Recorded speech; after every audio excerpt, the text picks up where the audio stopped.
I have the information now that We'll was come requested. back.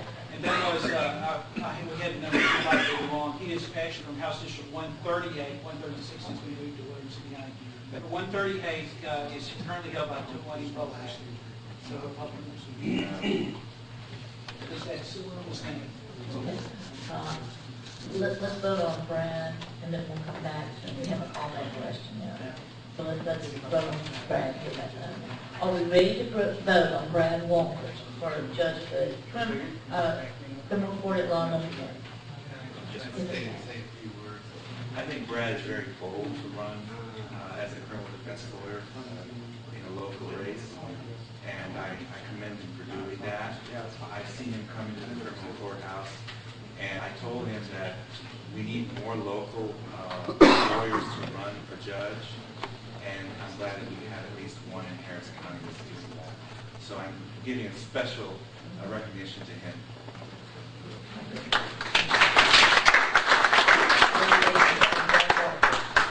All in favor, say aye. Aye. No. Unanimous.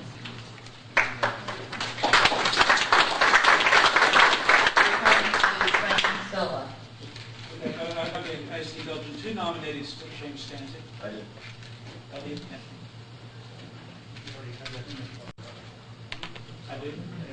Oh, I see. Well, I'm a little concerned about the discrepancy between the office that Frank Kinsella is running for. Can we check that on the state party website to make sure whether we nominate at all or not? We've got the office he's running for.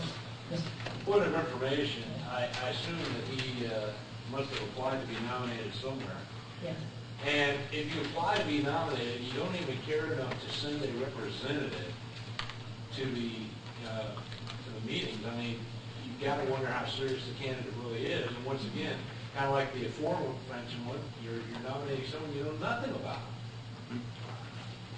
It's a risk. Do you think the benefit of having a name on the ballot is worth the risk? So, have we confirmed that? Yes. Okay, it's probably not. Probably not. You see the natural heating there. Okay. Now, are we ready to vote on Mr. Kinsella?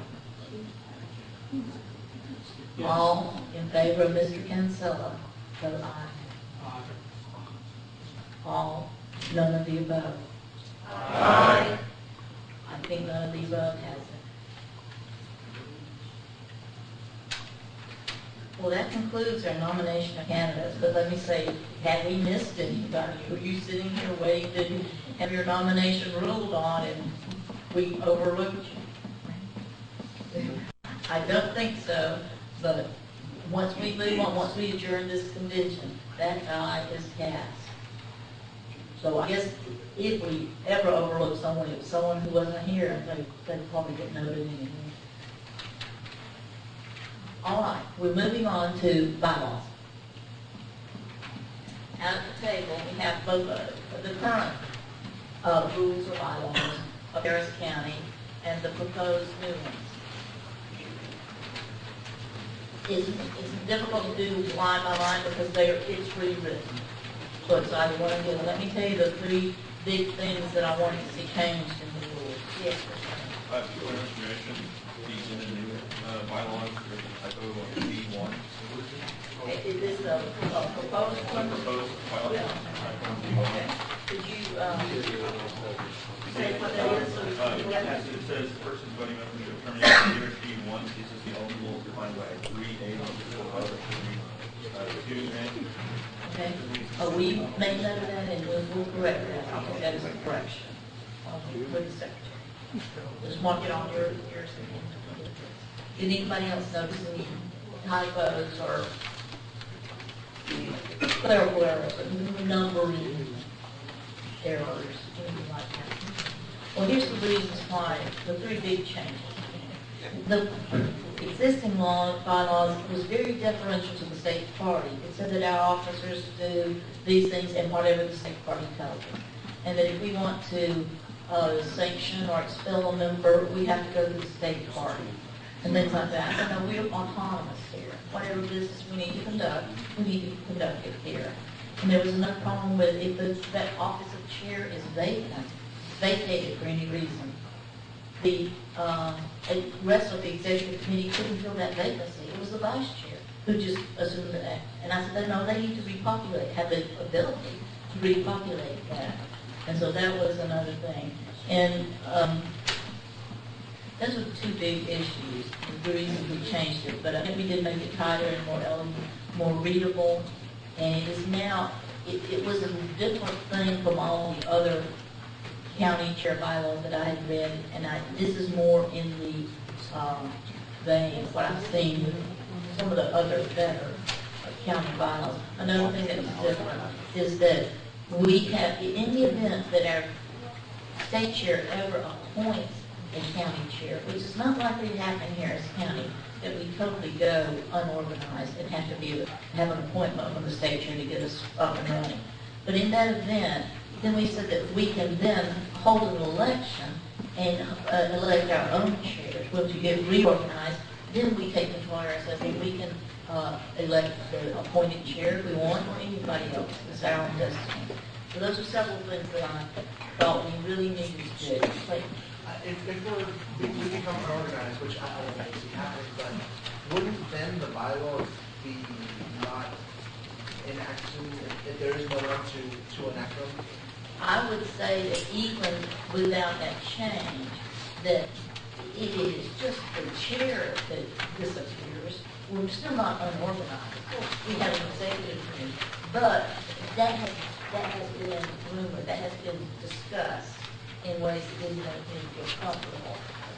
That if the chair's gone, then the county's unorganized. And I said, no, I disagree. But this makes it clear that we take that position, and we will. And we can elect our own chair, whether it's the appointed one or not.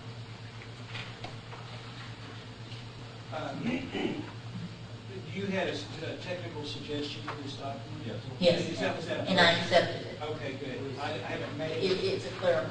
Okay. I don't think we need a motion to correct the clerical error. That's not what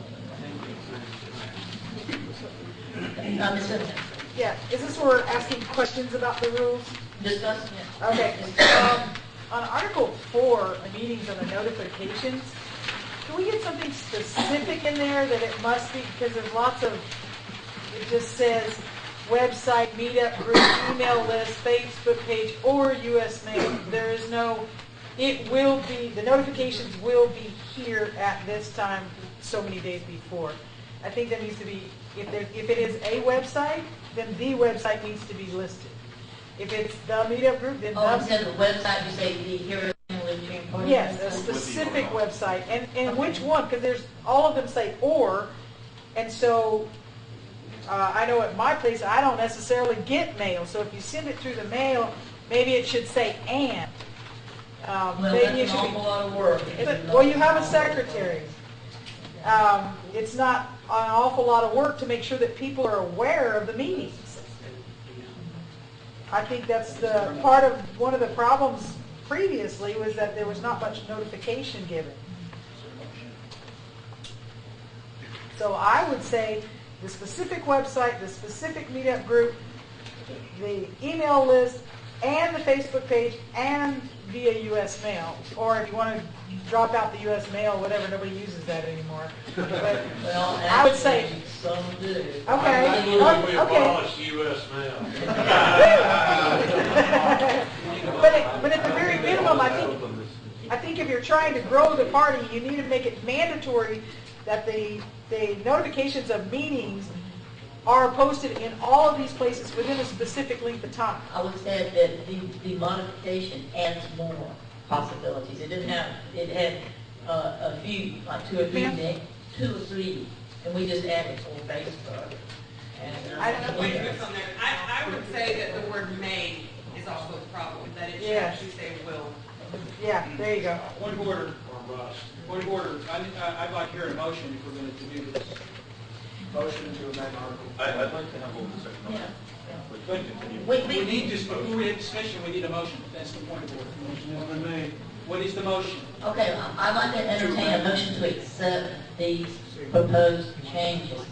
Then that motion can be discussed, and then it can be modified. I don't want to accept it. Okay. Second? And what is it?